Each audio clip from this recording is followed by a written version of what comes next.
session. And we're really happy, extremely humbled that you joined us to discuss this very important topic on the role of stakeholder partnerships in facilitating mobilization, management, and utilization of climate and NDC finance in Africa. So we shall have more explanation about what these sessions are about, what the objectives are, which will be provided by the Executive Director of ARIN, Dr. Joanne Satella. And to help us understand and discuss these issues, we have carefully selected a very distinguished panel of experts who range from development partners, private sector, from government, from research, and from financiers. So we have a very interesting and well-experienced panel that I think will really help us understand this topic. So without wasting much more time, I'm going to request Dr. Joanne Satella to start us off with some explanation about what this is about, the objectives, and any related topics. Thank you so much, Dr. Joannes. You're welcome.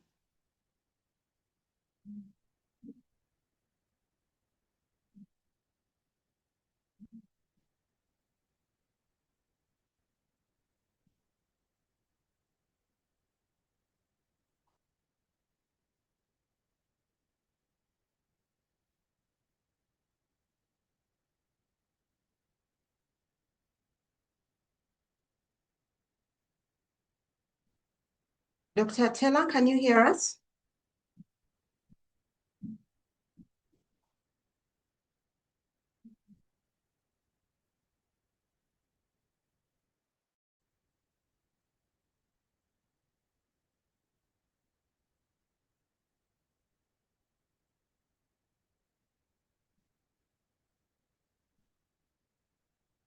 Washington, Dr. Kenya, could you please check to see what's happening?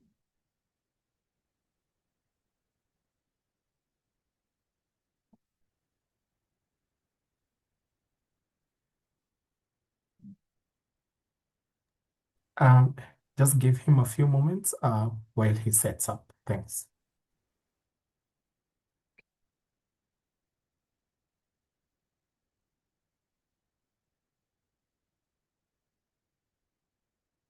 Well, he says he can't see the speaking button. Nancy, can you help us there?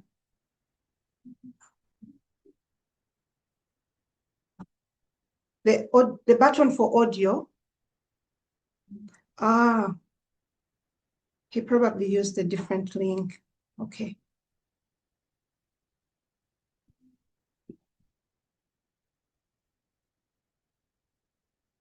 So let's give it a few minutes as that is fixed. This has come. Now, should I join us upon? Should I join us? Yes, we can hear you now. We can hear you, but cannot see you.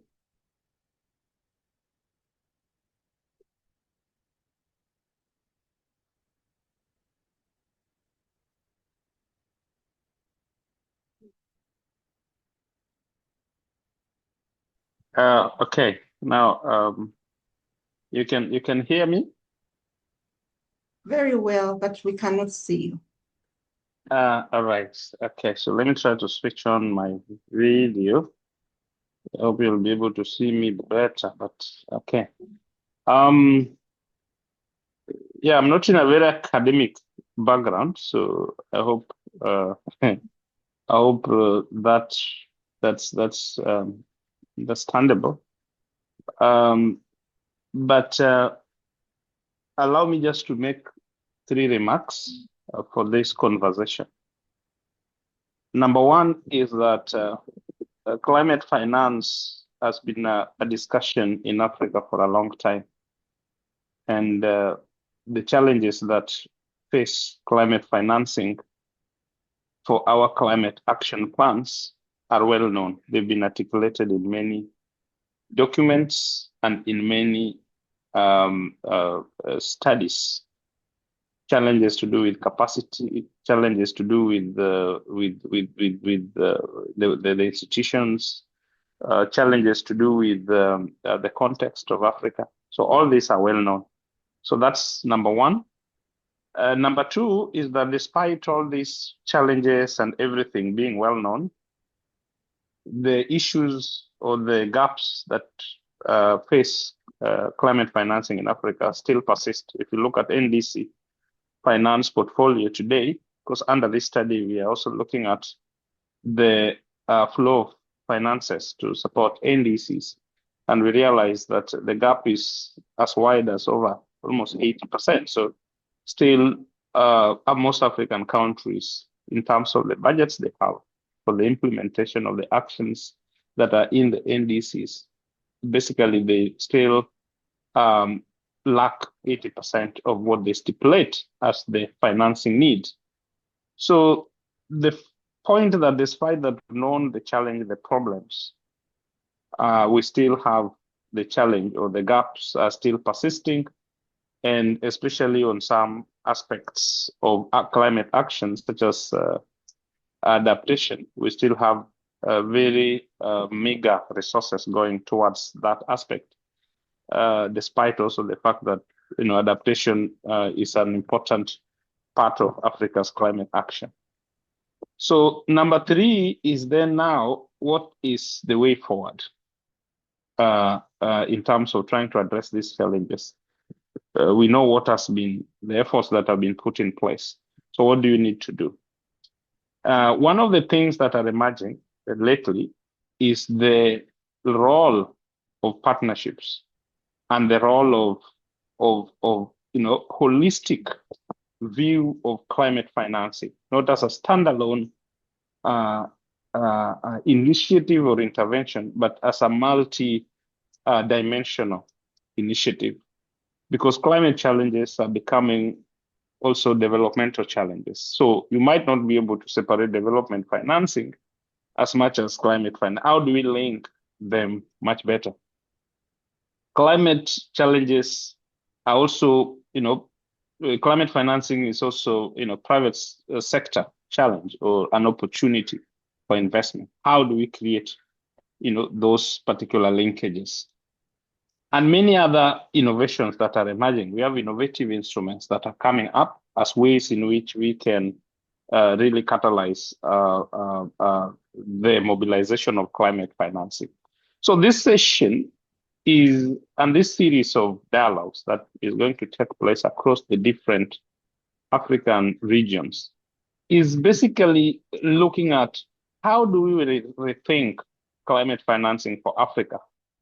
How do we begin to mobilize innovative ways and opportunities to be able to really begin to address the challenge? And I want to say that this kind of thinking is not a walk in the park, because it's not, the solutions that are needed for climate finance in Africa are not so obvious. Many things have been tried, capacity building initiatives, writing GCF projects, all these things have been tried and they are ongoing, but they're not adequate. So what we are talking about here is how do we transform the perspective or the opportunities for mobilizing resources? And issues of partnerships are very critical. Issues of institutional transformations needed to achieve these changes are very important.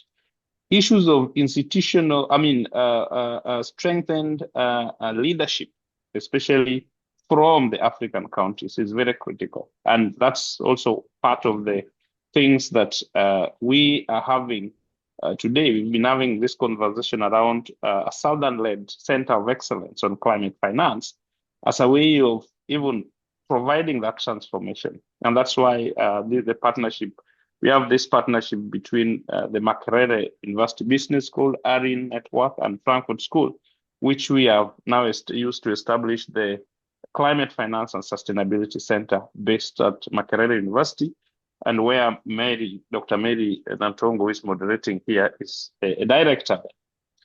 Now, all these things require us to talk and share experiences and see how we work together. And therefore, this session aims just to achieve that. What are some of the innovations that are happening in terms of a more transformative approaches to mobilizing and accessing climate finance, including partnerships? And therefore, this is what this series is all about. It's about hard thinking. It's about saying the things that might not be very usual, because we need to say them anyway. Things that are usual have been said, but they haven't brought change. It's about saying the truth. Do Africa need, loans? Or is the private sector having a role? And if there is a role, how can that be packaged in terms of partnership?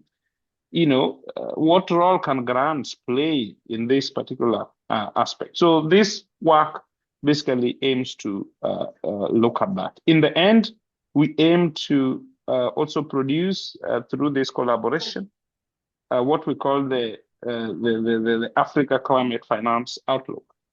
That will be launched next year. And that outlook will help us to begin to collectively and progressively each year to think about the transformations that is needed with regards to climate financing in Africa.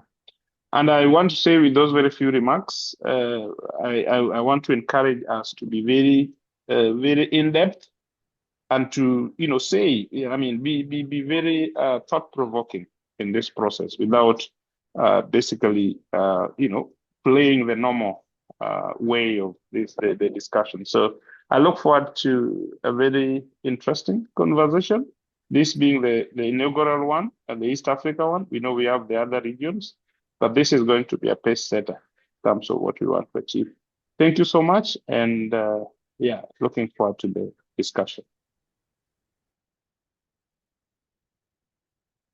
Thank you so much, Dr. Taylor, for setting the pace and helping us understand what really this is about. And maybe to just emphasize what you talked about here. This discussion is not supposed to be just a presentation, but rather a discussion with all of you that have attended. And why this is important is because this is going to also form part of the report that we are writing around what the status of climate finance is across Africa. So as you know, this first one that we are having now is focused on East Africa, but we are going to have others for the other regions. So please don't hold back. If you have a contribution, please let us know what that contribution is. We know that you all have a lot of experience from your different organizations. So let's get into the business now. And I'll start that by introducing briefly our panel of experts, who include Bashir Kasekende. Bashir Kasekende is the agri-food sector lead at SNV. He's based in Kampala, Uganda. And then we have Mercy Muthuri, who is the Policy and Climate Finance Officer at IDRC, the International Development Research Center. I think she's based in Canada. And then we have Maria Wangari Kirumba, who is the Head of Policy Directorate at the Ministry of Environment in Kenya. Then we have Basil Kandaya, who is a Senior Associate at Convergence Finance, which is part of the Climate Policy Initiative, but focused on blended finance. And lastly, we have Felix Sia, who is the CEO of Sebe Farmers Circle. So we're very happy to have you. And maybe finally is myself, who's going to be your moderator. Like I already introduced, I'm the regional focal point for East Africa. and I am based at the business school in Makerere University, Kampala, Uganda. And like Dr. Taylor also informed, I'm the director of the Climate Finance and Sustainability Center, which is hosted at the school. So thank you all for joining us. Before we go into our discussion, I will allow, because I also realized that the introduction is really short, it's important that you get to really understand who is speaking to us. So we are going to have 1 minute each for each of the panelists to tell us more about the work they do, and where they are best. Thank you so much. So let's begin with you, Bashir. A second, if you could just turn on your camera, please. Yeah, thank you, Doctor, and good morning, good afternoon, all of you, and thank you so much for sparing time to be part of this very important discussion. As you all are aware, climate change is actually a very big issue and a concern, and it's actually threatens human survival. So any efforts to try to adapt or mitigate are really very welcome. And thank you, ARIN and Makerere University for really organizing this. My name is Bashir Kasekende. I'm the agri-food sector at SNV Uganda. SNV, for those that are not familiar with the organization, it's an organization in over 24 countries. Headquarters in the Netherlands, and we work across 3 sectors: agri-food, energy, and water. And we have a strategy that really brings out the climate adaptation and mitigation as a cross-cutting theme. So everything we do, we really try to make sure that the programming really adapts or kind of support resilience of the people that we work with and the ecosystem where we work. Basically, all our work contributes to systems transformation, which we know very well that if we want to see development that or impact that matters, then we have to ensure that we influence systems, and that's why we're here. We want to share ideas, experiences, so that we're able to contribute to the knowledge out there. So thank you so much for giving us this opportunity. I'm looking forward to sharing. Thank you so much, Bashir. Then Mercy. Good afternoon, everyone. Thank you for having us here to have this very important discussion today. And as you mentioned, yes, I am based in Canada, so it's 3 a.m. for me. So it calls for a lot of dedication in terms of what we do. As introduced, my name is Mercy.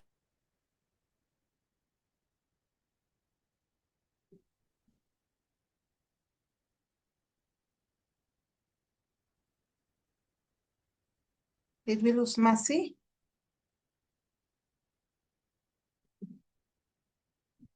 Do have the experience coming from both the private sector and the development financial institutions, where now you're able to look at the demand and the supply of climate finance, and using evidence-based research to inform policies and to identify these gaps. And recently I've been working on a very I would call it intriguing research in Kenya, where I was looking at what are some of the opportunities, barriers, and policy gaps when it comes to financing women and youth green entrepreneurs. And I think that really informed quite a lot of gaps that we don't see, but until you use the grassroots data, then you're able to see what are some of the existing gaps, and we'll be discussing them later. I have experience in resource mobilization or private sector resource mobilization for the purpose of bringing in stakeholder partnership and bringing the private sector in all these development discussions. So it's a pleasure being here, and thank you so much for the invitation. Thank you, Mercy. Let's move on to Maria.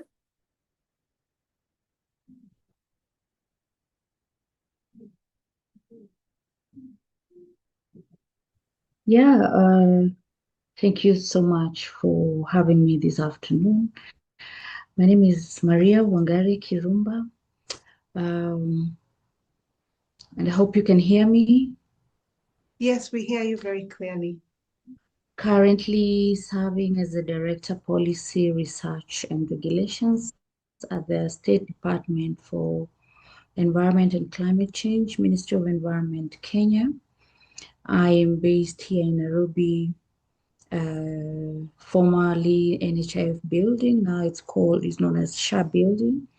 I'm very excited to join this panel this afternoon to discuss a topic that's very, very close to my heart, which is chatting or discussing, diagnosing the problems around creating a pathway to access, especially by the local communities of climate.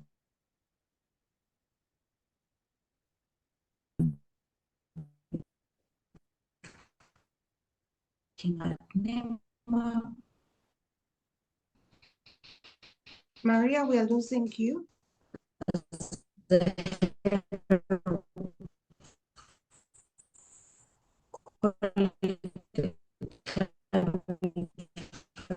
Maria, we cannot hear you. I think your network is breaking.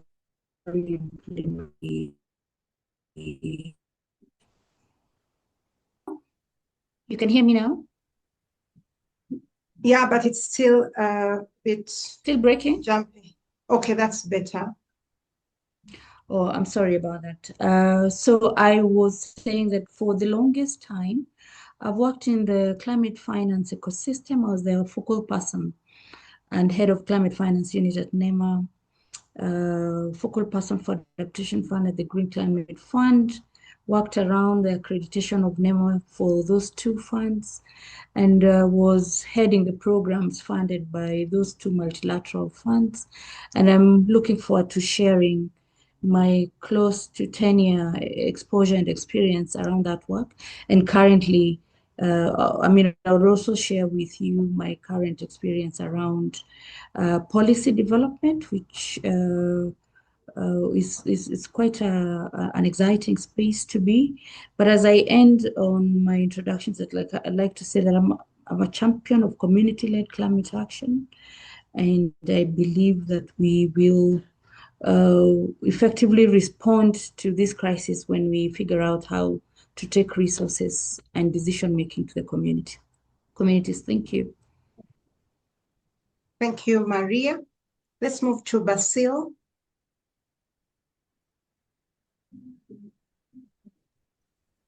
Good afternoon. Good morning, everyone. Hope you can hear me and see me. Very well. My name is Basil. Thank you, Dr. Alantongo. My name is Basil Kandaya, and I am a senior associate at Convergence.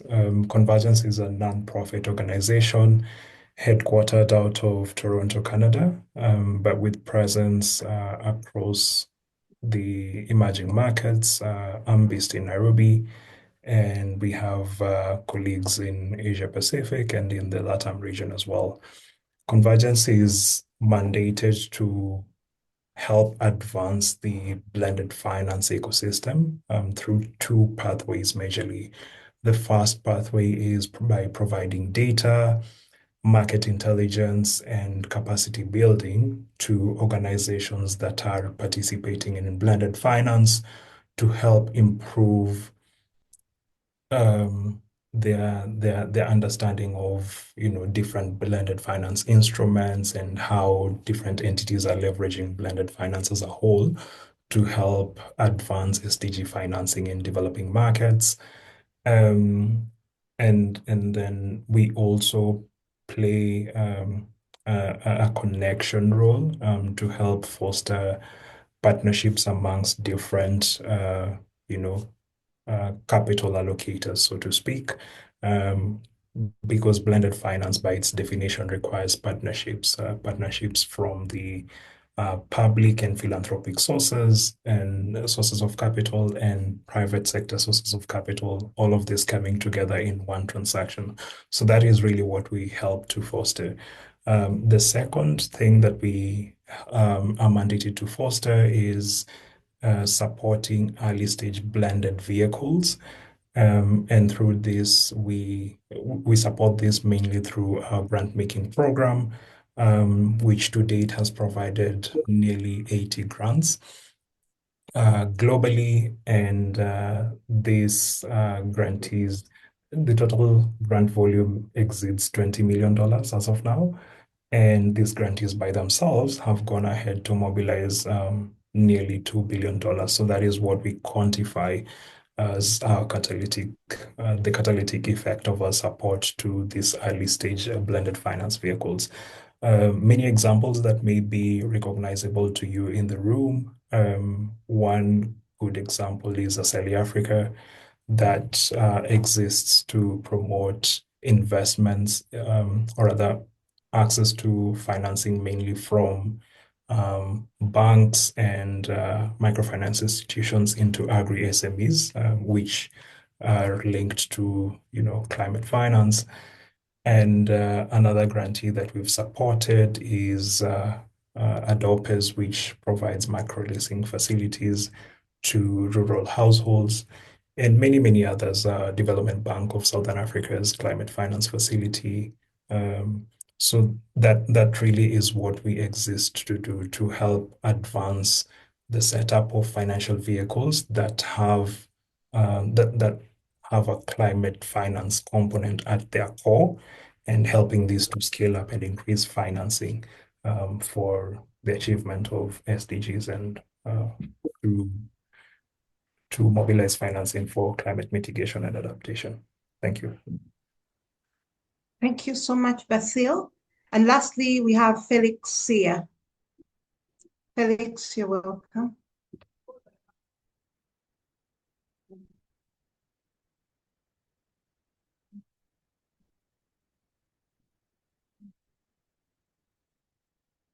Felix? Okay. Felix, you're muted. In any case, we can have Felix maybe introduce when he begins to speak. So in the interest of time, we'll just proceed.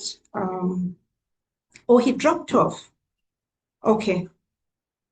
So, yeah, we'll have him when he's able to return. Okay, so our first question goes to Bashir. Bashir, you work with SNV, which, like you explained to us, works quite a bit with the communities. So can you help us understand how partnerships can help democratize finance? And with that, I mean, how can partnerships be used to ensure that climate finance flows are localized and decentralized to empower communities at the front line of climate change? Thank you, Dr. Maria. And yeah, good morning, good afternoon once again to all. Responding to that question, I wanted a little bit to start from the concept itself, that is climate finance, and the way it was coined by the United Nations. You realize that it focuses on both private sector and public sector finance. But again, when you look at the way it is being used, especially in the government space, everybody unpacks it differently. And of course, they can name their how to say finances, climate finance, but when you look at the description of it, by UN, it's a little bit probably mixed there and then. The reason why I'm saying that is that when you look at how it started, and I wanted us to go back to COP16, that is 1994, when the first fund, the Climate Finance Fund, was actually established, which is the Global Environment Facility. You realize that the concept behind there was actually to channel this money through public entities. There was no mention of private sector as an entity for channeling the finance, much as this money is actually aggregated from all these public and private sector. And because of that, the bureaucracy, as I'm going to allude to some of the criteria, has made it very difficult even for the governments to access the finance, because then you need to, first of all, have some criteria fulfilled for you to be able to access. Then that meant that even up to around 2021, when a new fund was actually established, which is the Global Climate Fund Facility, still countries, especially in sub-Saharan Africa or Africa, had not accessed this finance. I want us also to draw to a specific finance that was actually coined also to try to address the issues related to the first fund. And this is the adaptation fund that was coined in 2001 under the Kyoto Protocol. You do realize that all these funds were designed to actually be channeled through two avenues. The first avenue is the Special Climate Change Fund, and then the Least Developed Countries Fund. Now, the challenge we have with the African countries, politically, they are striving to position themselves as middle-income countries. Whereas when you position yourself as middle-income countries, it means then you cannot access such funds that are designed to kind of support the least developed countries. Although they have so many explanations to that effect, politically maybe it makes sense, but this has complicated accessibility even more. Now, when you look at the criteria that was set aside, before you come down to the communities, because I wanted us to understand where the actual issues are coming from, for you to access the funds that were allocated or demarcated for least developed countries, you need, first of all, to have ownership of the country itself, because as I mentioned earlier, this money is channeled through the governments, through public institutions. Therefore, that ownership and alignment has to be done by the countries where the funds are destined. Then you need also to complete what we call and also submit the National Adaptation Program Action Plans. And these have to be submitted to the United Nations Framework Convention on Climate Change, and they must be approved.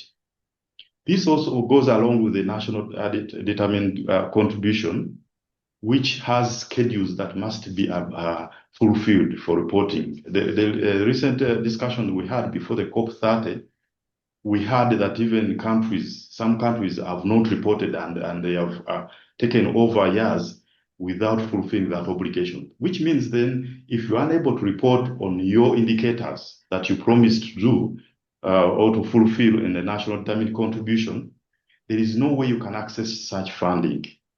Therefore, it means that accessing the fund itself is a bit of a challenge because the countries are not positioned to actually access it, implying that the only alternative now remains on the private sector. What is the issue here? You know, the communities have been struggling with our basic local finances that the financial institutions are offering. And all of us know the issues to do with the, of course, knowledge, capacity,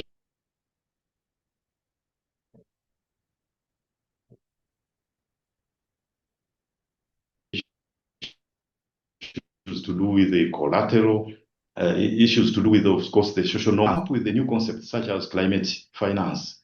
Just know that there's quite a lot of fears that are associated with that. And before you even think about, you know, cascading these finances to the communities, you need first of all to create awareness for people to appreciate that you're not coming in to confiscate their properties or land, because that is the way they perceive any new ideas. So this is an innovation that is actually pertinent because we're supporting resilience, but we have not prepared the communities to abide because the discussions Sorry, are ending. Bashir, I think we missed your submission on the innovation. Which innovation is that?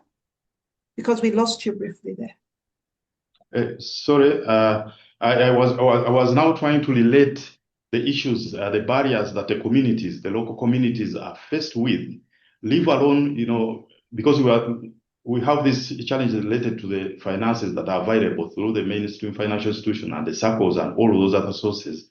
Now, the idea of bringing in climate finance, the concept itself needs to be unpacked for the local communities to actually comprehend with it.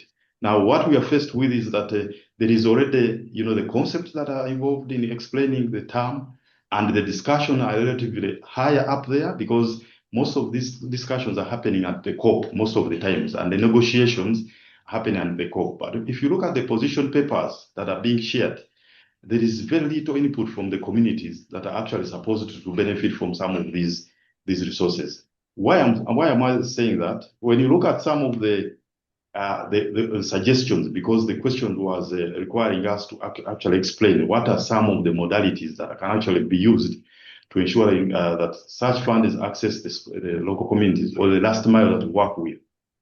The idea of channeling the fund through the public sector needs to be rethought. Because what I'm hearing is that there are actually private sector players that have their own funds, and accessing and releasing this fund is as easy and effective. But when it comes to the fund through the public sector, because you can only access it through the public sector, it becomes bureaucratic and difficult to access. And most of the times, these countries are not fulfilling the obligations that qualify them to actually access the fund. So if there is a provision of an alternative route where some of these funds can actually be channeled through the private sector, that would be effective, because private sector are actually working closely with the local communities. Private sector also including financial institutions. Although financial institutions have come up with their own funds, and they've heard about the ASERI fund that's being supported, where they're trying to support financial institutions actually do onward lending to the communities. But still, we need the fund that are actually coming from UN, and that is a little bit of a barrier. Then the other issue is about contextualization. You know, when you sit somewhere, for example, at the headquarters of the UN, and therefore you design an adaptation fund, and therefore you assume that the type of adaptation is the same across Africa, that might be misleading, because the likelihood of actually releasing funds for something that will not be accomplished is high, because you have not involved even the users in having an input on the type of fund that they need to access for them to be able to address the adaptation challenges that they face. For example, even in Uganda, if you take Uganda, even East Africa as a case, you compare the highland communities and lowland communities, adaptation measures are really very different. So if you want to really release some funds towards adaptation, then you have to involve the communities for them to have a say and therefore also share the challenges that they face. Then in terms of the inventory, because we've had discussions where the developed world is saying that Africa needs not focus on mitigation, because the contribution of Africa to greenhouse gas emissions is really very, very small. So they prefer that we focus on adaptation. But again, when it comes to adaptation, the inventory of what is it that adaptation is meant is quite also broad, because in which sector are you referring to? Is it health? Is it agriculture? Is it water? So there's quite a long array of issues that needs to be dealt with. Now, probably we need also to rethink, if we want to develop adaptation measures for our communities, what are the key inventories or the key parameters that needs to be prioritized for us to be able to access this finance, which will improve our accessibility, usability, but also scalability, because when you invest in such innovations and they cannot be scaled, sometimes it will be a waste of resources. Now, the other issues about the channels of accessing this finance, of course, the discussion we had is that these finances were coming through those financial institutions that are government-owned. But we are saying if it can be opened up. Now, this is the money that's coming from UN, those entities that I mentioned, the fund, the Green, the Global Environment Facility and others. If we can have multiple channels through which this money can actually be released through to the masses, I think that will be helpful, because then people access finance differently. Some access through circles, others through the different tiers of the mainstream financial institutions, others through other organizations, for example, SNV and other development partners. So there's quite a wide array of players in there. But if you use one channel, then it's becoming very difficult for people to actually access. And I think we need also to allow a little bit of toning down, especially the language and the concepts that are being used. There's a lot of jargon that is being used when it comes to communicating climate finance. And that alone also creates confusion. And I think the understanding stops somewhere.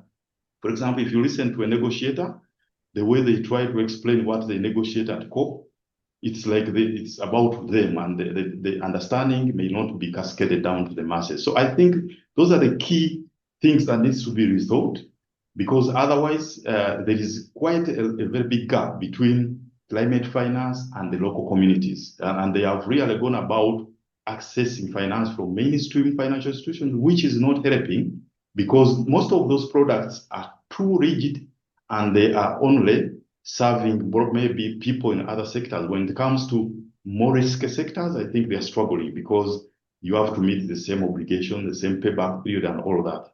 So yeah, probably in brief, that's what I can say, but you can always respond to a few questions and comments that may come from the participants. Thank you. Over to you, Maria. Thank you so much, Bashir. You really made me rethink what I've been thinking about how to democratize finance, because what you're saying is you don't just have to look at the communities, you have to look throughout the structure, from where the money is coming from to how does it go through the national levels down to the communities themselves. So yeah, there's a lot of thinking that needs to be done there, but thank you so much. So now following on that, if turning to you, Mercy, can you help us understand in that from the perspective of partnerships again, what models then can be used to ensure that marginalized groups like women, like youth, that they can be included and they can access finance as well? Because it's one thing being able to get the finance through to the communities, but then even within the community, we have different types of people and their capacities are different. So what can we do about that? Thank you through so the much. partnership? Thank you so much, Maria. I do love and resonate with what Bashir has just said, because when it comes to climate finance flows, the discussion from a global perspective and the grassroots perspective are quite different. And the flow of information is not sufficient. So, first of all, we do acknowledge there's a lot of literacy challenges when it comes to understanding climate finance or even its financing models, because as you mentioned, we use terminologies that as an expertise you're able to understand, but from a grassroots community, then it becomes so hard. And it calls for a lot of systemic changes, even from from a financial institution's definition. And this I say because if a farmer goes to the bank right now, walks into KCB and asks for a loan to scale up their farming, in the books of KCB, what does that read like? Is it a conventional sort of way of lending the way they just do normal loans? Or is it recorded as climate finance?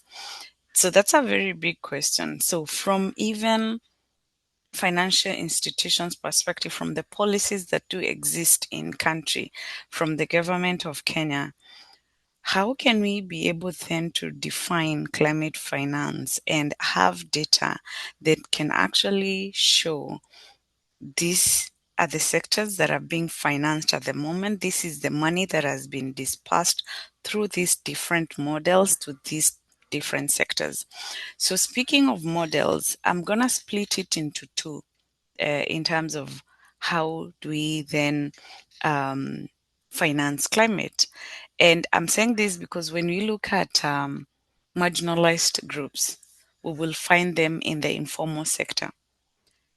Yeah, we're talking about a farmer back in the village. We're talking about a women group that is selling seedlings, mangrove seedlings in Lamu.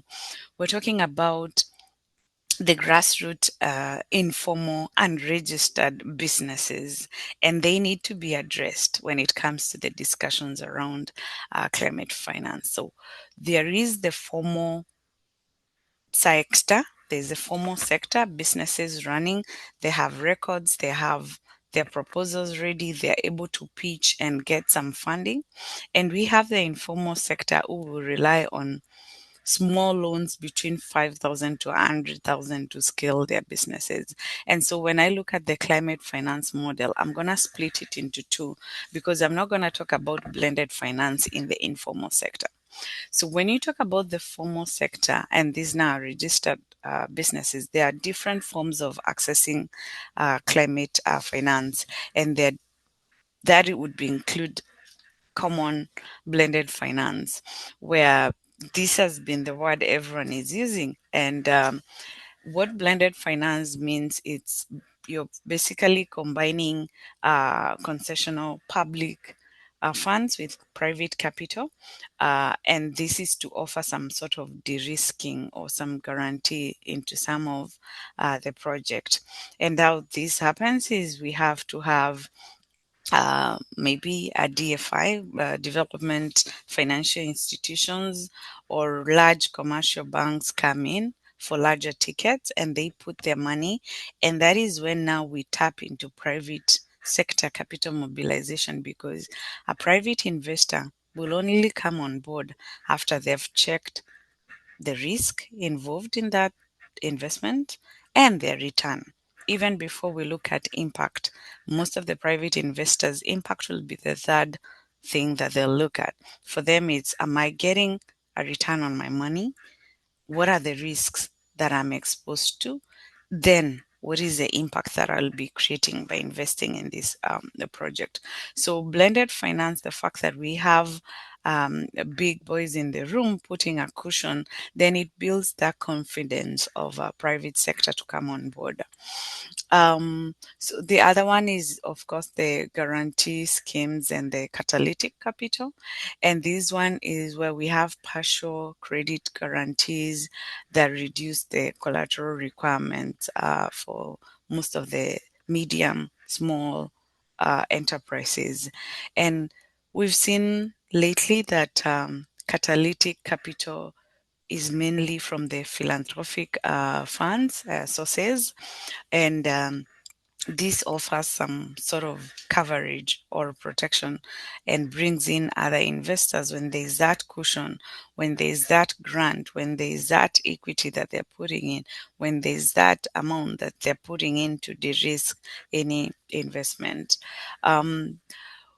We've heard this word a lot of times, but not many understand how it's structured or how it works.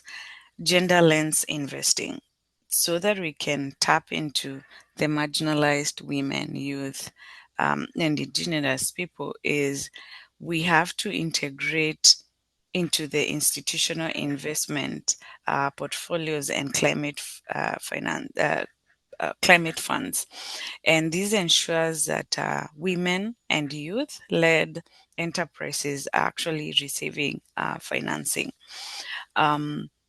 Finally, on the formal sector, we're looking at green bonds and sustainability bonds. I think this is picking up well in Kenya. When I worked as an investment analyst in Kenya as an asset manager, I left the discussions and we had the first green bonds launched. We championed that, working with the Capital Markets Authority.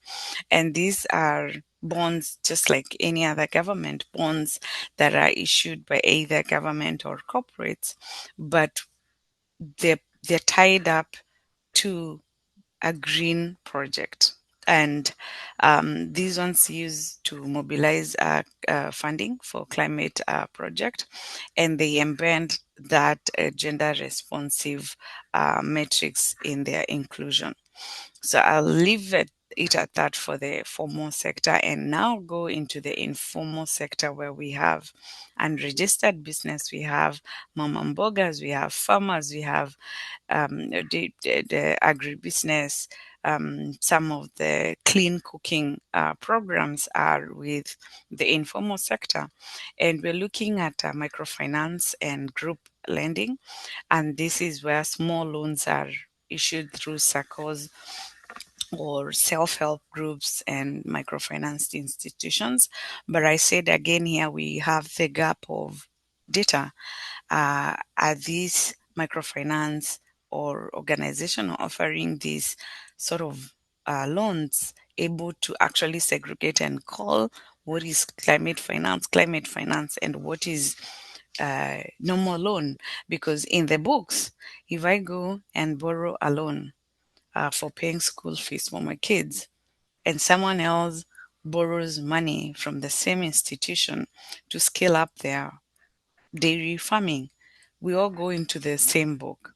Can we have that differentiation of conventional ways of lending and the climate finance, so that you're able to track it from top to bottom, where this money was used in agribusiness, this went into clean cooking, this went into renewable energy.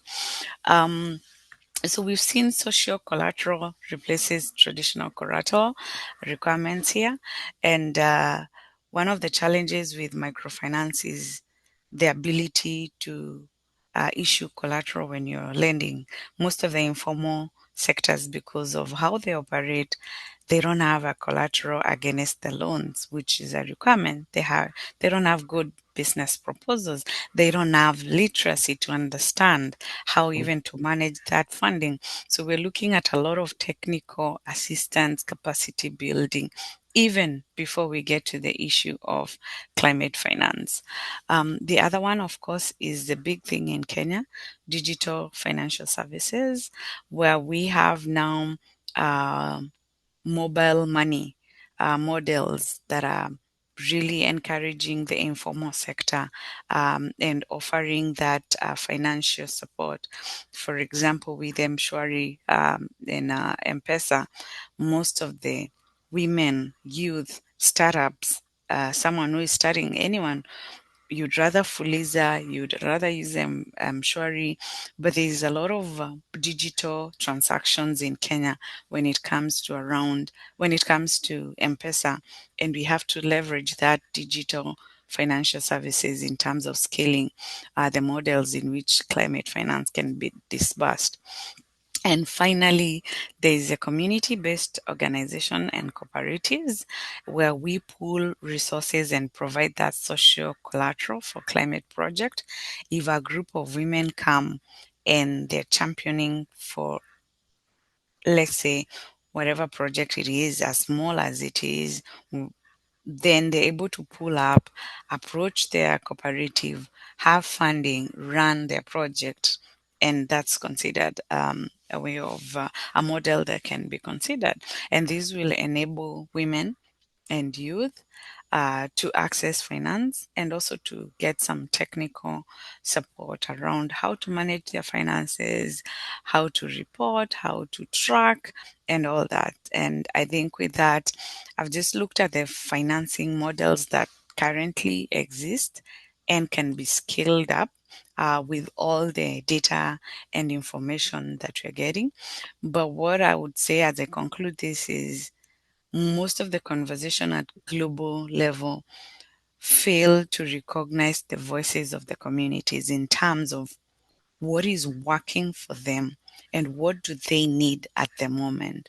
Because if we talk big about blended finance, that woman in the village doesn't know what blended finance is.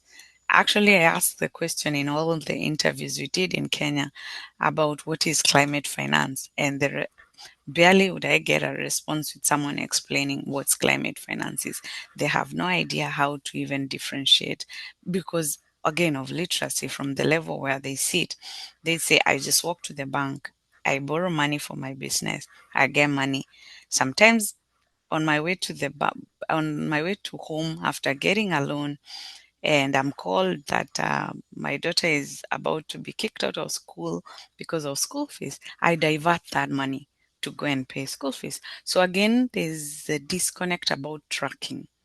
How much was disbursed and the tracking of did it actually go to the purpose that it was intended for. So we have the monitoring, the tracking of climate finance and any money that is tied to climate finance. So there's quite a lot of systemic changes to be done in the financial flow from the top to the bottom. Thank you so much. And I think at this point, Maria, because I'll be dropping quite early, I would allow maybe 2 questions that anyone would have for me, because at the end of the webinar, I won't be available to take them. Thank you, Mercy. And we really appreciate you having to get up at 3 to be part of this discussion. You raised quite a few important points. Yeah, I think what we do now is let's move to the next speaker and then see how, if there is any questions, you probably can take them. Is that acceptable? Thank you. Yeah, so now if we can move to Maria. Maria, you work with the government, specifically the Ministry of Environment, and talking about partnerships here. Mercy and Bashir took us through quite a bit. First of all, even making us understand a few barriers to financing, to democratizing finance specifically. So Maria, what reforms do you think are necessary for that to happen? And in particular, to ensure that there is accountability and equity. Mercy talked a lot about tracking. Yeah, but is there any, and she also mentioned systemic changes, reforms basically. So what can we think about in this perspective, and how can transparency mechanisms be embedded in NDC finance tracking, especially at the national level? Awesome. I mean, Maria, my namesake, thank you once again for having me. I am very grateful and honored to be part of this discussion. Do you want to confirm to me that you can hear me? Very well. We do hear you very well. Awesome. So, yeah, I mean, I've been following what the previous speakers have been speaking to, and I concur with the experience, with their thought processes, and I appreciate the experiences they've had in their different spaces. And it's nice for me, especially now that my eyes are largely on policy and governance reforms, to hear from other experts and appreciate what is a space for governance in promoting partnerships, in promoting accountability, equity, and allow me also to say accessibility. So to understand what governance reforms are required is first of all to appreciate where is climate finance, where is it found, who is the source, where does it come from?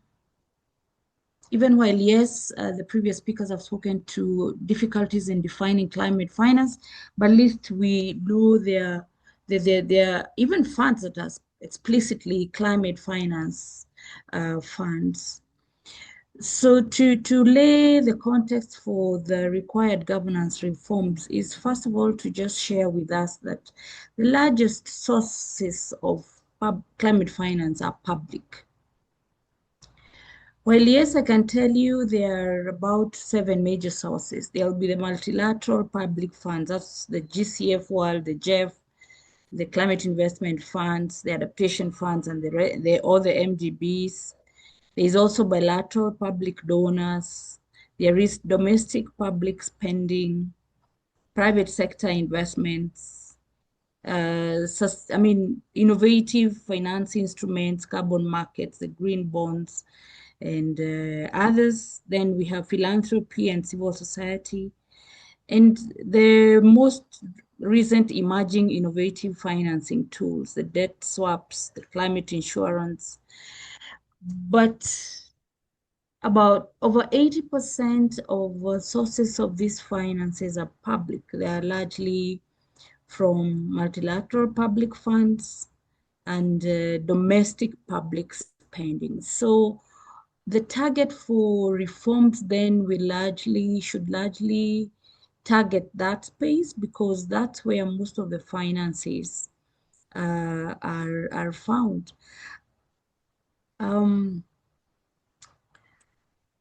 So governance reforms at the various layers. I do appreciate this forum is a regional forum, but allow me to speak to governance reforms first of all at global level, and a bit on regional level, and largely on national level, using Kenya as a case study.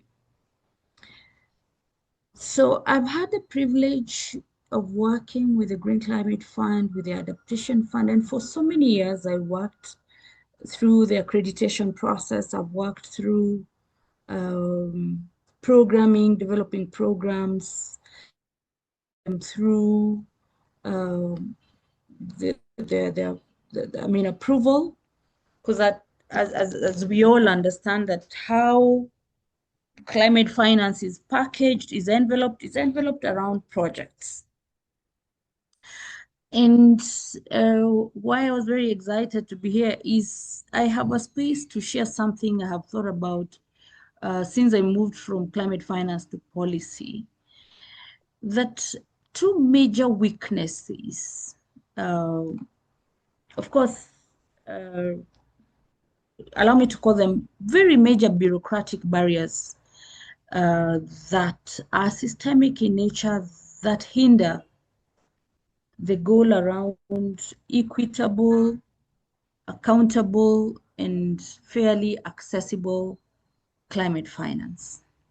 And so in addressing the bureaucratic barriers, and taking the Green Climate Fund as an example, and this is fairly personal, I would wish that the global funds would move away from project-based financing to country-based envelopes, so that we have allocation per country. But that, of course, must be supported by a very strong and well-coordinated and empowered climate finance management system at the country level, so that it becomes the heavy lifter for project approvals, for determining the vulnerabilities across their countries. Of course, having a country envelope-based allocation away from the current project level-based envelopes, in my view, will be more effective, better, and because the country level management system is more intimate with their people, with their communities, with their partners, the processes would be faster, and that way we would naturally or inherently be addressing the issues around rights-based or equity-based or needs-based and vulnerability-weighted allocation. I have spent a lot of time thinking of how an NGO in Kisumu Rural could possibly access money from the Green Climate Fund or from Jeff. And I am here proposing that we would need a major shift in operations. Because I'm telling you out of my experience, bureaucracy is one major systemic barrier in accessing finance. Because by the time you are writing projects in a language understood by somebody sitting in the Global Fund office, the investment level, the transactions level is so expensive, is so elongated. The iteration is so much because much of the language and the understanding we have locally, by the time you interpret it for a global person to understand it, it's just too much, including the systems. Say, for example, the systems adopted at GCF level fairly private sector bank oriented, very distant, and depart largely from how we manage our local institutions. So a common ground is a very difficult space to achieve. And that's why I think if we can have that kind of heavy lifting done at national level, we would then reduce the bureaucratic processes at the global or multilateral level so that they don't have to worry about uh, local circumstances. There will be local experts dealing with that. For them, it's to look at an equity-based county allocation envelopes. And we then have a fund at national level that deals with that. I get excited. I mean, I think through a process of having all the millions and billions of money that is sitting with Jeff, with GCF, with the AF, allocated, and maybe even World Bank, put in an envelope nationally, and how faster and how many more people will be reaching. So that would be one space of a major governance reform globally. Of course, it would require a lot of political clouting to have that agreed on by the decision-making arm, which you of course know is at the COP. Having said that, I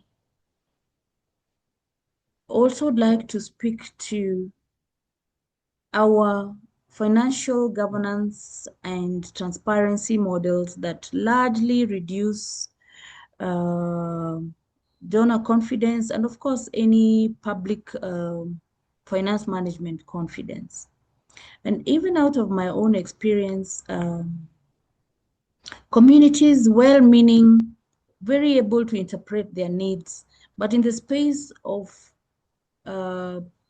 management, public management of climate finance, that space is a huge capacity gap in the country. The governance models that are applied by our community organizations and the partners thereof need a lot of recalibration, needs capacity building, so that they can be able to achieve that which climate finance seeks to achieve. The other area that would require major shifts in governance is, like the earlier speaker spoke to, is tracking. They are very different and fragmented finance systems globally, nationally, with the counties and with the NGOs and with the development partners. I wish you could develop a singular code, a singular standard of determining how climate finance is managed, is tracked, is reported, and is defined.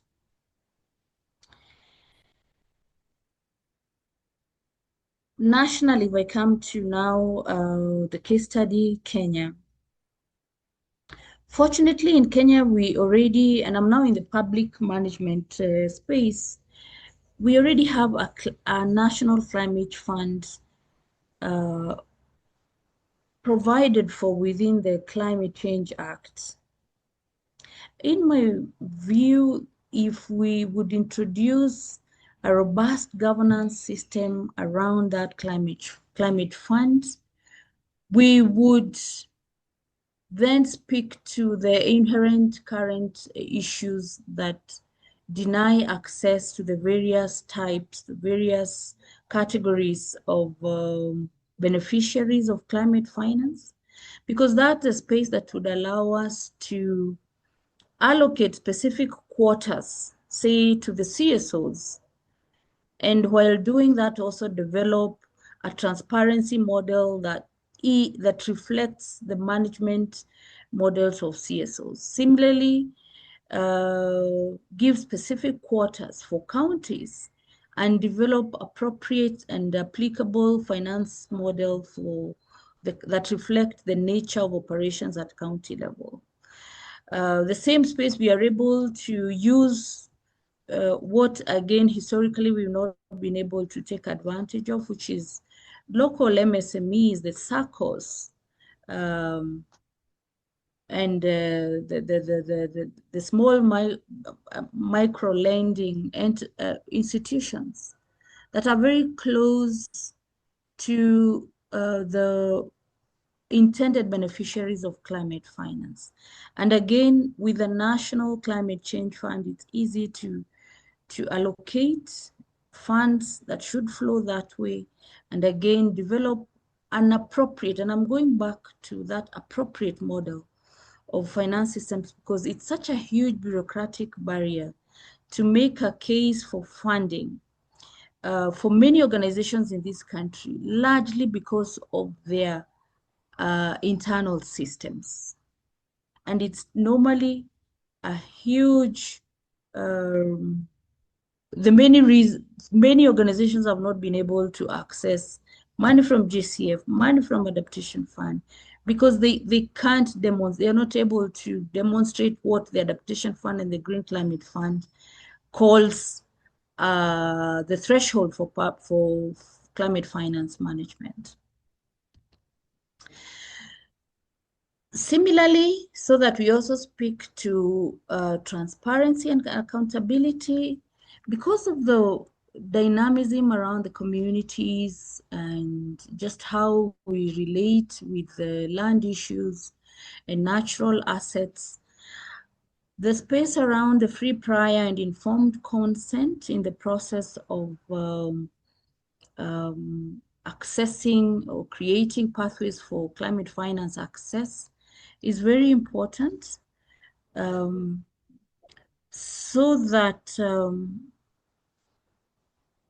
the communities are aligned to what the proposals or what the interventions are proposed around.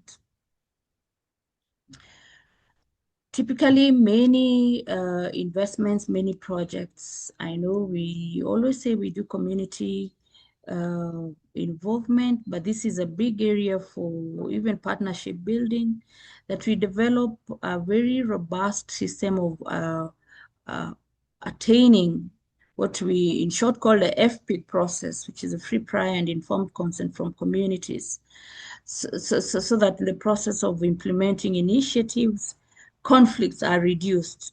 And this speaks to the other reason many projects don't go to completion, which is normally conflicts, and it's normally a product of non-involvement during the design processes of the intervention, where we have to retain access or finances from the global institutions. Then, as the reform process is to have specific quotas from the global funds allocated to direct access modalities, so that again, and within that direct access modalities, simplified processes for small and community-based entities should be designed and defined and approved, so that again we create a pathway for access and for attaining equity in climate finance. As I conclude,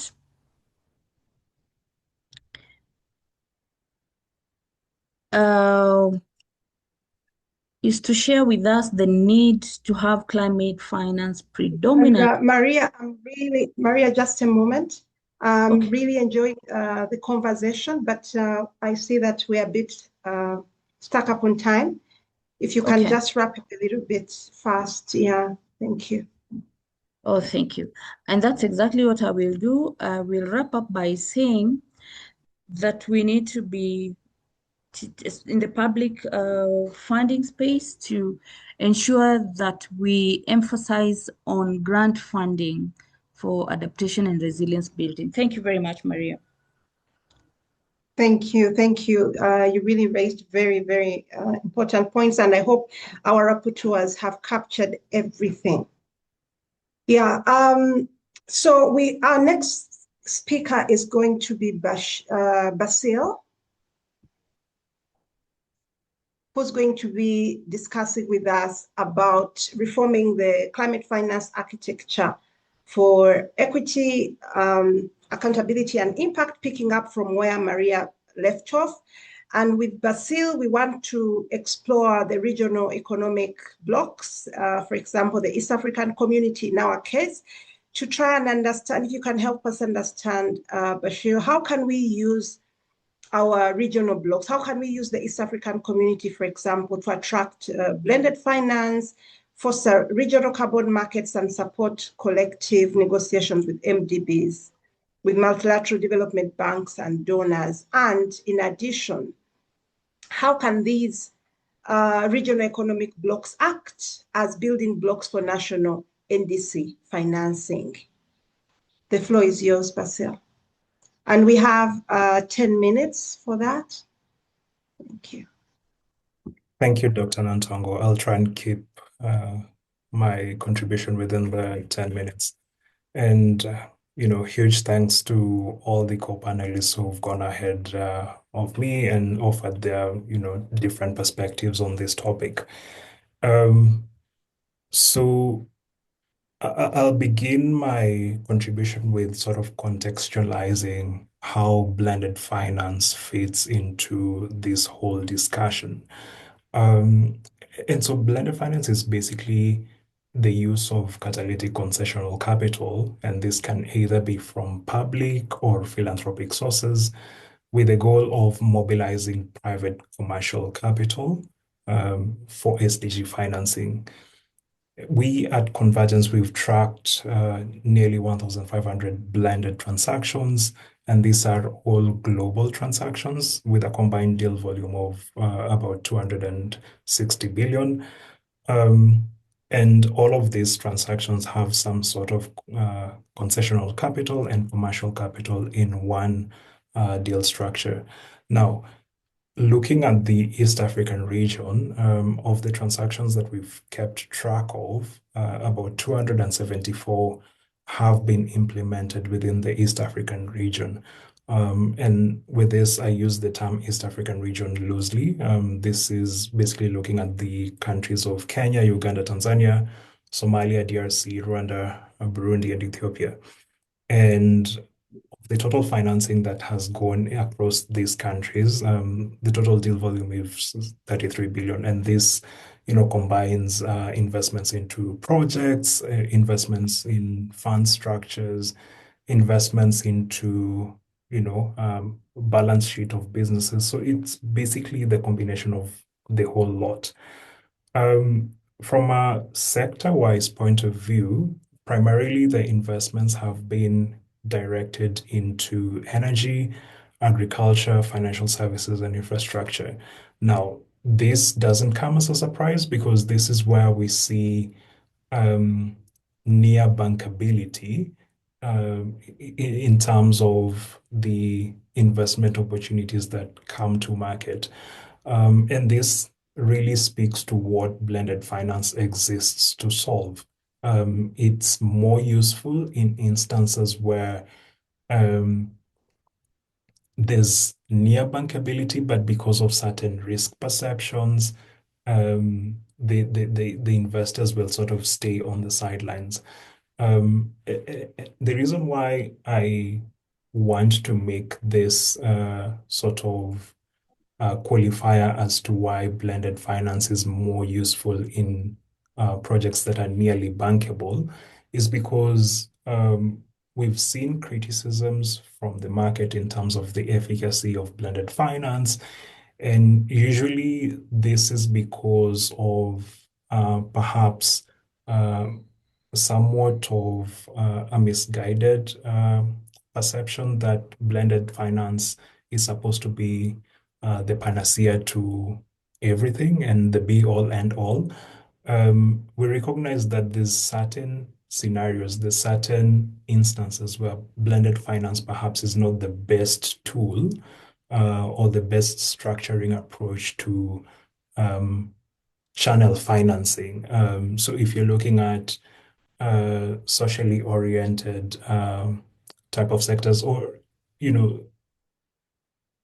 sectors that perhaps the underlying commodity or service is perceived as a public good, in such instances, and I'll give the example of perhaps primary healthcare or basic education, in such instances, blended finance is less useful and perhaps can even be more destructive. Now, with that sort of qualifier in place, I will mention that across the region, the leading recipients that we see of the blended finance transaction that we've kept track of is, and this is in the order that we see the transactions appearing. The first one is Kenya, followed by Uganda, Tanzania, and Rwanda. And most of this financing is denominated in hard currency, and we see the investors giving a higher risk weighting to country level risk before allocating their capital. Now, the reason why there'll be that higher risk weighting to country level risk is because across the region, and this is based on the credit rating, the three major credit rating agencies that typically rate country level risks. There's no country that is rated investment grade across the East African region. And even across Africa, only two countries are rated investment grade, that is Mauritius and Botswana. And so with that context, it basically means that for most of the institutional investors who own majority of the nearly $400 trillion in global financial assets, they are bound by fiduciary requirements that will prevent them from investing in countries that are rated non-investment grade. Now, in the current environment where we see official development assistance reducing drastically, it basically means that the next available source of financing is looking at private capital. So how then do we, considering the context where we exist within, how then do we look at positioning ourselves to tap into, the majority of the global financial assets that I've talked about? This is where blended finance comes in place as a viable pathway to help mobilize SDG financing at scale, due to its potential to mitigate risks and, mobilize financing to investments that are nearly bankable. Now, from an investor point of view, as they are looking to make investments, the key point of concern for them would be to limit concentration risks. And this concentration risks presents in the form of geographical concentration or even sector concentration. And this is the reason why you will see if a fund is launching perhaps and it has a climate focus, but it will not necessarily limit it won't be limited to one country. They'll try and cover multiple countries, and even then try and increase sector exposure just so that they can be diversified and limit the concentration risks that I've talked about.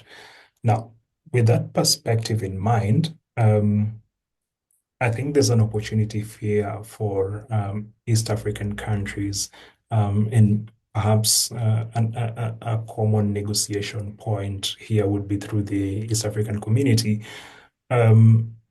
that the region as a whole stands to benefit from a coordinated approach that helps to mobilize financing for respective country NDC targets. This basically means that the coordinated approaches would be through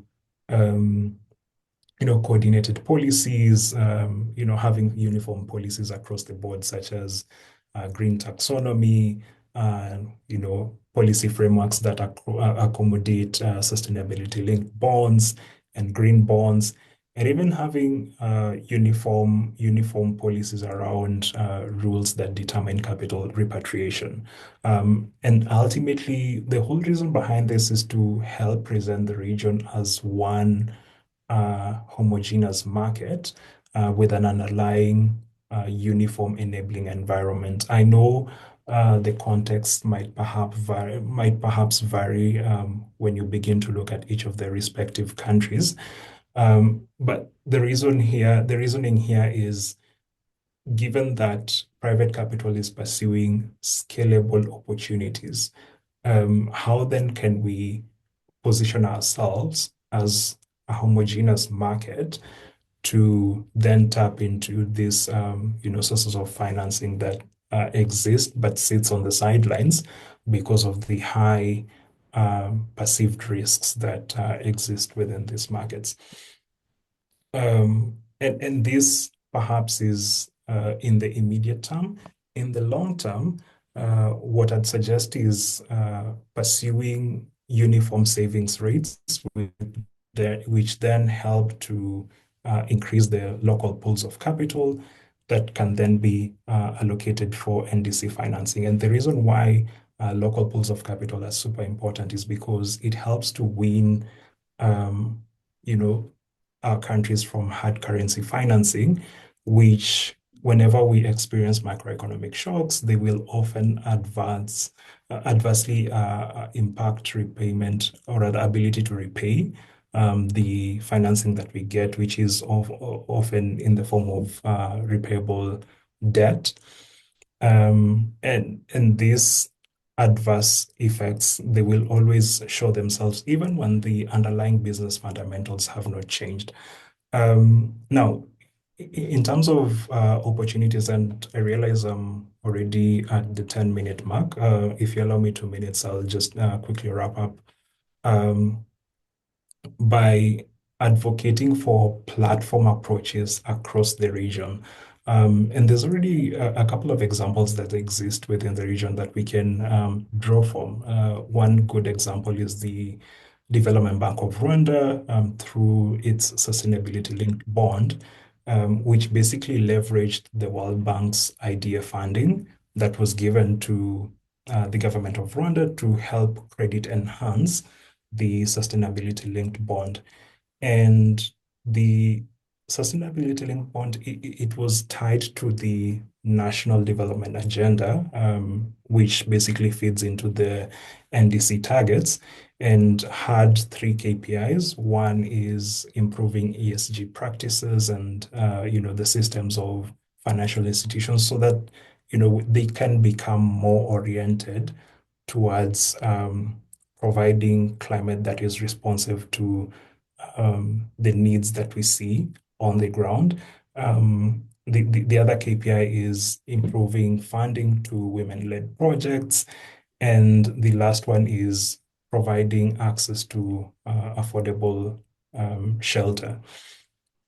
And so across this sustainability-linked bond, it basically had an innovation within its structure that, the more the bank makes progress towards achieving these KPIs, then there's a step down in the pricing. And the key innovation around this was majorly the use of the IDA money from the World Bank to leverage private capital. That was one innovative aspect around it. And then it was also the first time when a development bank was issuing a sustainability-linked bond. So I think championing such approaches and especially bringing different countries together under such approaches would be something that we can greatly pursue. And I'm excited that the government of Kenya is setting up a green investment fund that at its core has a similar approach. It's a blended vehicle that aims to reach 160 million and would ultimately be seeking to bring on board local capital into it so that ultimately there's that winning from hard currency financing to local currency financing. And, if we can champion such initiatives across the countries, and seek to have donor financing that is catalytic to help these vehicle skills. I think that will be great. Thank you. Thank you so much, Basil. You speak to a very critical point, as if you look at the comments, many people are frustrated with the public financing, especially from the global north. So yeah, helping us see how innovative approaches like blended finance could help fill the local national gaps that we have, I think is very important. So thank you so much. And finally, we have Felix. I hope Felix is with us now. Felix, can you hear us and see us? Yes, I'm around. Okay, thank you, Felix. You have an opportunity to briefly introduce yourself and then afterwards discuss the question around how innovations in partnerships can make the private sector in our region stop treating this climate financing as optional, but see it as a real attractive and strategic investment opportunity.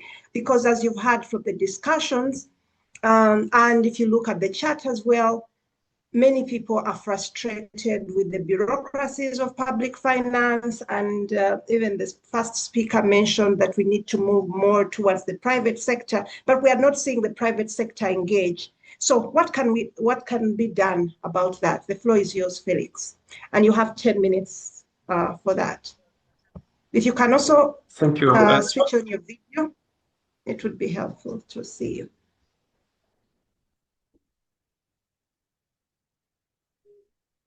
Proceed, don't worry. If it's not working, it is good afternoon, everyone, and thanks for being here. I'm Felix Kwemboy. I work with Sebei Farmers, Sakwan Cooperative. We are in Uganda, in Eastern Uganda, and basically working with smallholder farmers, promoting financing for production, marketing, value addition, and climate technologies, but also supporting in terms of supporting the marketing of farmers' produce and everything.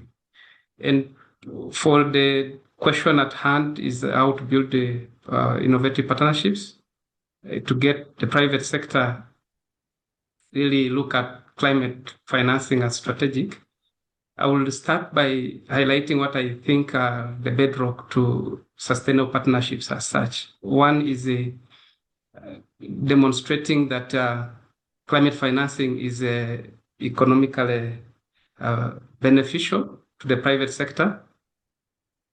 If that comes out well, I think the private sector are drawn in, and we've had some projects, some organizations and interventions which blend the activities to financial organizations to demonstrate financing to climate solutions, maybe mitigations, adaptations, and show the benefits to the institution. I will talk about that later, but if we are able to use whatever means to demonstrate the economic benefits of climate financing, then we'll have private sector really drawn in. Secondly is the bringing out the impact of climate risks to the private sector in all the angles we are in.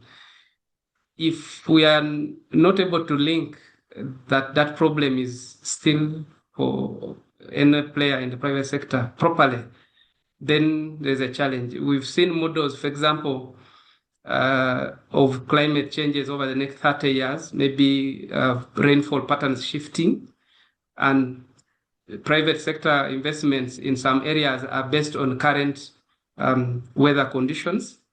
If it's able to be revealed that in the next 30 years, your investment you're making here will not be sustainable, then you find that we will be taking interest to invest also in climate mitigation, maybe adaptation measures. If, for example, somebody has a factory of Irish and is aware that this area over the next 30 years will need to rely on irrigated farming, then starts positioning themselves for that from now.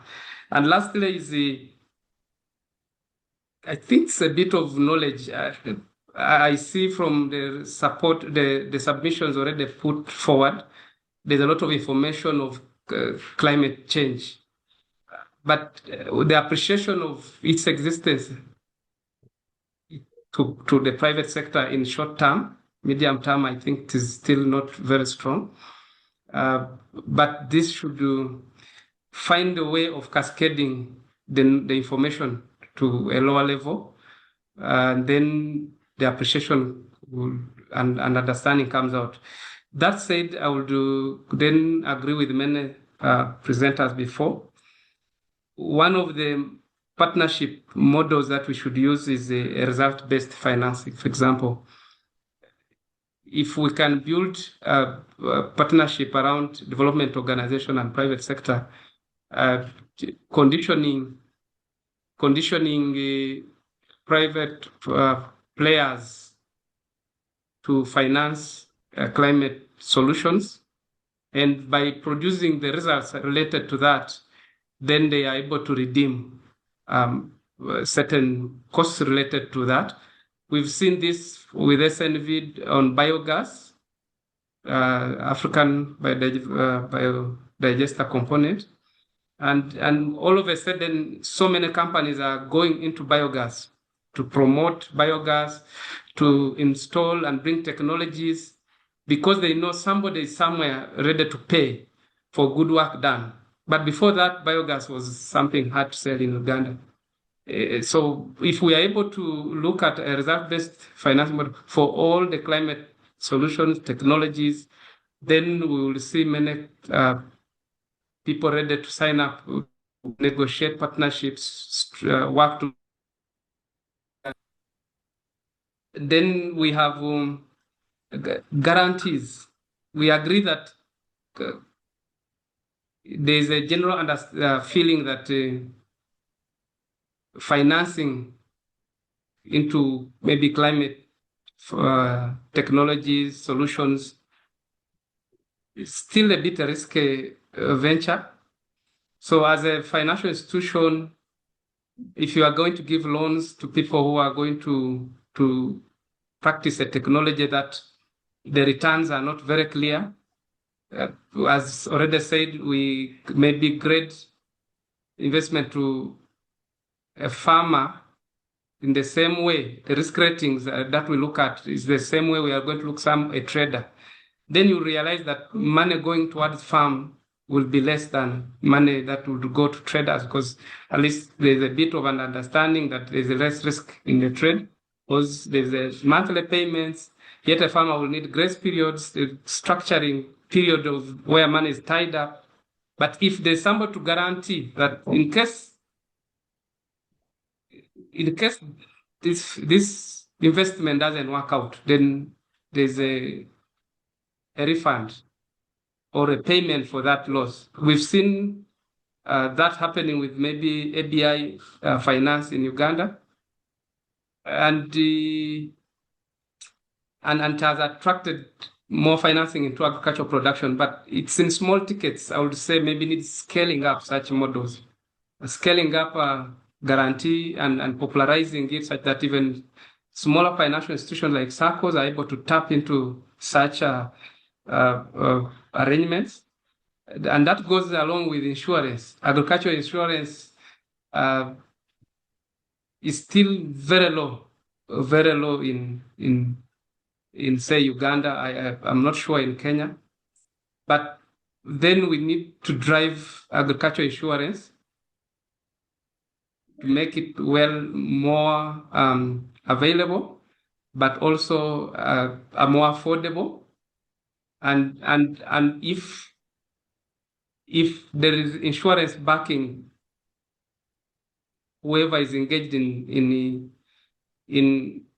climate adaptation activities or mitigation, then financing such a player maybe then it is easier, because you are sure, should there be a problem, that beneficiary or the persons you are lending to are able to redeem payments from insurance, which they can be able to pay back.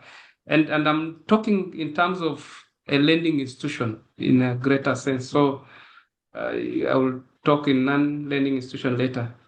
And then comes in the bit of blended financing arrangements. If we are able to build the partnerships that promote that, and I've had a lot of discussion around it, especially blending financing with the research, with the demonstrations, with the investments, and maybe capacity building. Then the interest in financing climate activities can be thought about. I would say, for example, if there's a financing, say, to survey farmers or to any other local CBO or cooperative, conditioning, blending that finance with investment in milk cooling facilities and transport cold chain, then you are sure that the farmers this circle is going to finance have an infrastructure for delivery of milk and processing and marketing.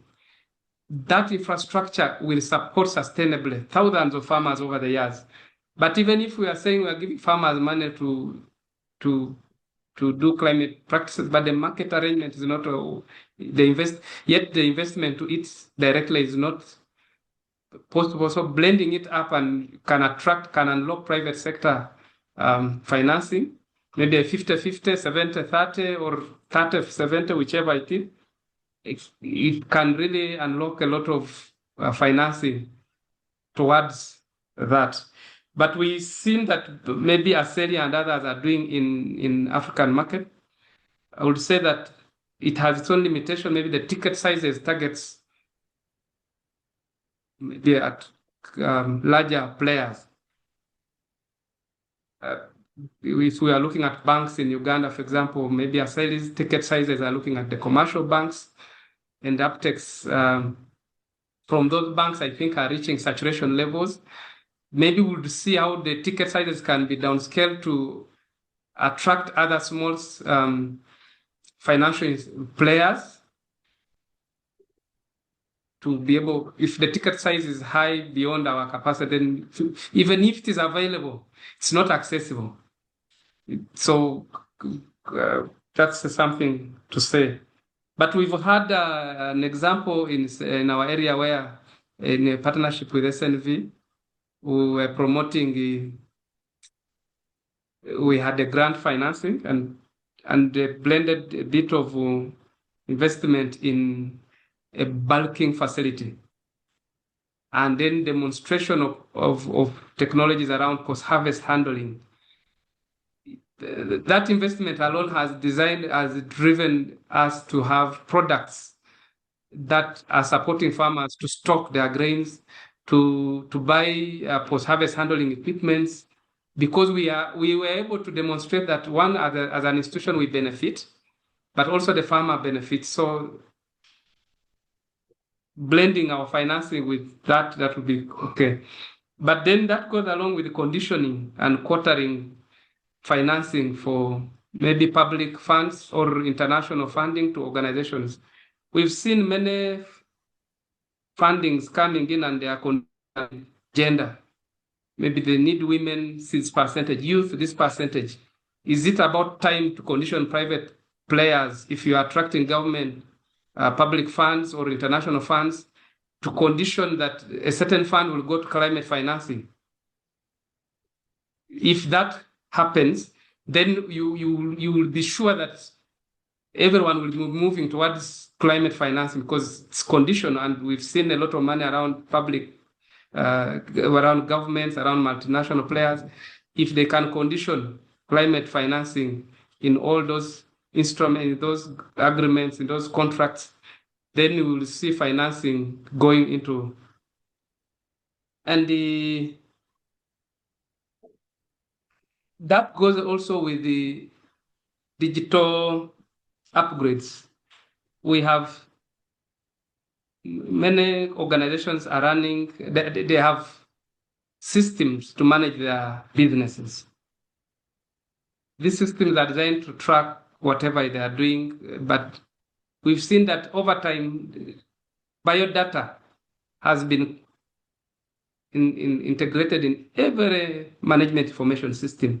Is it about time to also see that climate data capturing, tracking, and reporting is integrated at national level, so that anyone who is involved in developing technologies naturally integrates climate data capture, climate reporting, and makes it easier then to and makes such fields mandatory.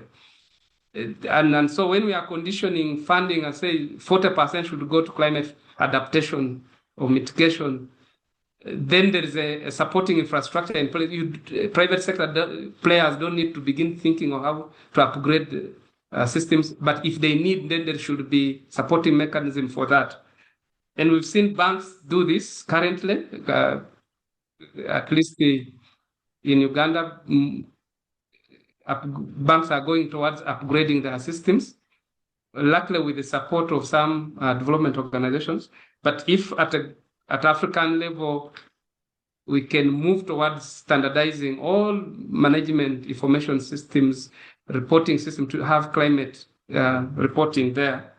So partnerships with the digital players, with the government, business sector, technology service providers, all have the same communication around climate change, climate financing. That it will be something that can eventually make it a point to have investments continue flowing into climate financing.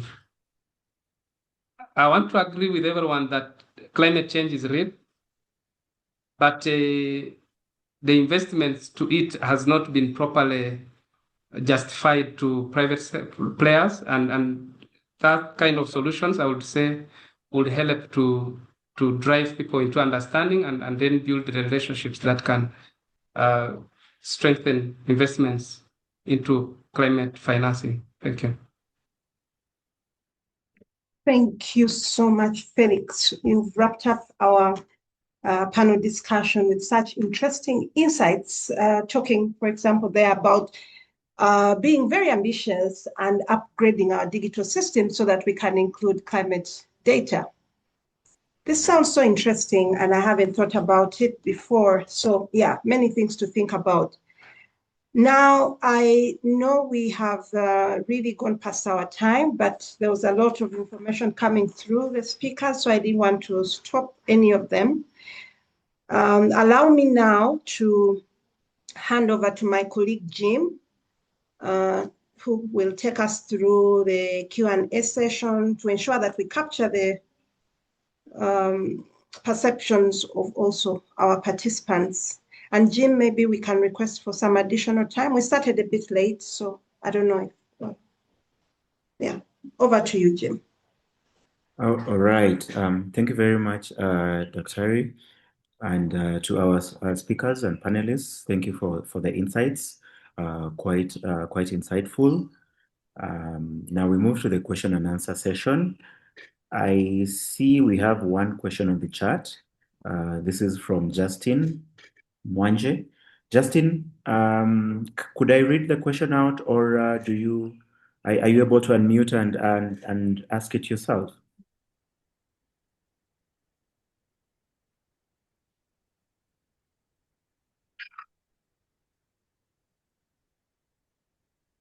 All right. Maybe I could just read out the question from Justin. So Justin is asking, climate change is part of the triple planetary crisis. Could the biofuel framework be leveraged to finance climate adaptation and mitigation? To our panelists, anyone who can run with this?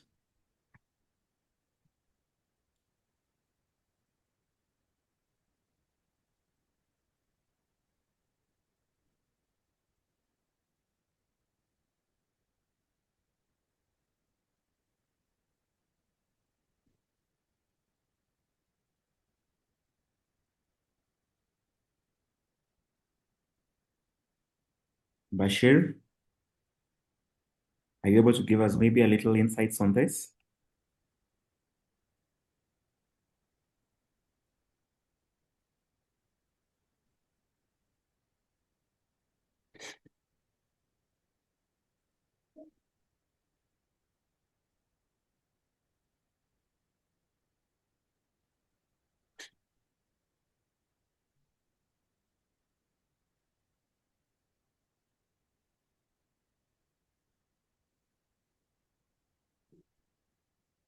Bashir, are you still with us?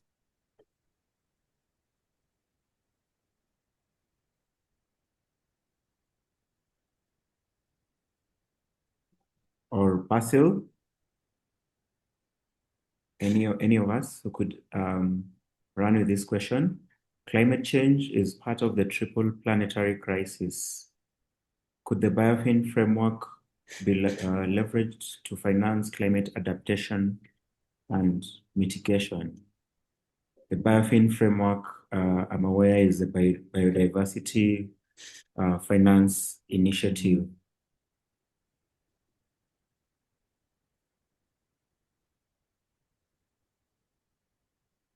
Hi, Jim. Yeah, sorry, I'm not that well conversant with the biofin framework, so I'll skip this. Thank you. Jim, you could just check the charts. Bashir has given an answer. Thanks. Oh, okay. Oh, thanks, Washington. Yes, I see. Yeah, Bashir had already given an answer to this, and he stated that there are several innovative donor subsidy funds, such as catalytic and results-based financing, that play a critical role in climate financing.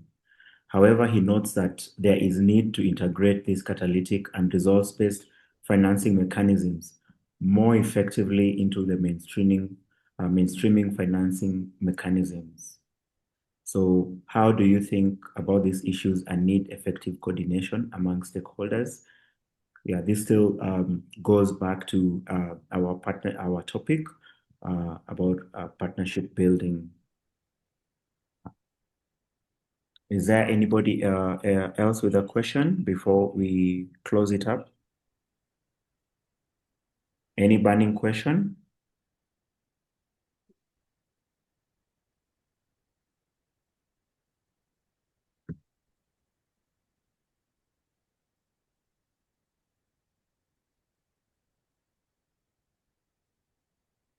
I can also see Rukaya had requested for a recording of the webinar.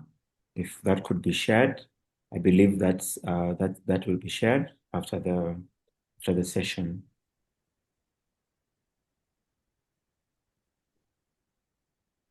Any questions? I don't want to leave anybody out. Any questions or comments?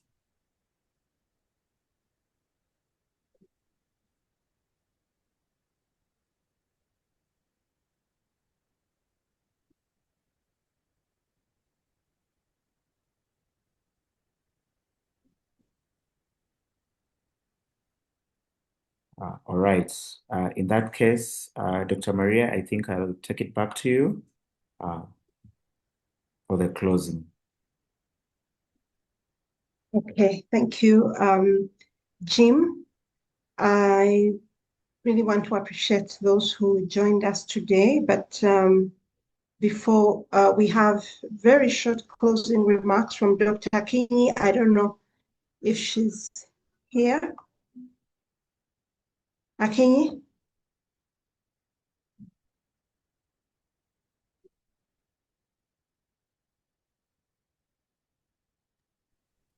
Dr. Maria, I'll go ahead and give the closing remarks. Okay, Washington, thank you so much. Thank you so much. Please go ahead. Okay, great. Mine is just to thank our esteemed panelists for novel insights around this topic on the role of stakeholder partnerships in enhancing climate and NDC finance in Africa. Today's discussions has crystallized a clear imperative in the sense that Africa must convert the promise of blended finance into tangible, equitable flows, that reach the frontline communities, the vulnerable communities against the impacts of climate change. And also, if you listened to Kandaya's submissions, whereby he said that nearly 1,500 global blended transactions and 274 which are in East Africa. And if you couple these with the Rwanda's sustainability linked bond, and of course the Kenya green investment vehicle, we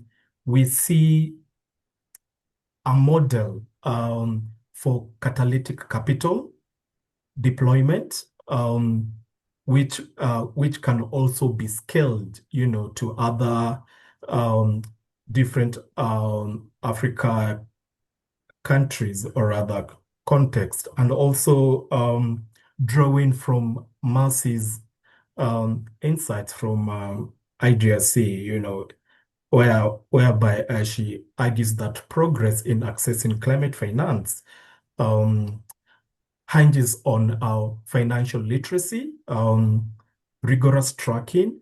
We are talking about gender lens investing and leveraging mobile money to reach women, youth, smallholder farmers at the last mile. So when you combine these with the COP that is pledged to triple adaptation finance, which to me it is a signal that scaled resources are conceivable. The task now is just to harmonize regional policy, build local currency pools, and as well as champion a Southern-led center of excellence to redefine risk and co-design instruments which could deliver sustainable development across unique African contexts. So a big thank you to the panelists. Thank you to our esteemed partners and guests who have joined us. Yeah, and this is just the first convening of the three-part series. Appreciate it. Thank you. Thank you so much, Washington.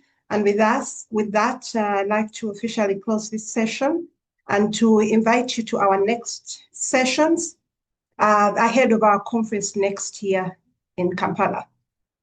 Thank you and bye.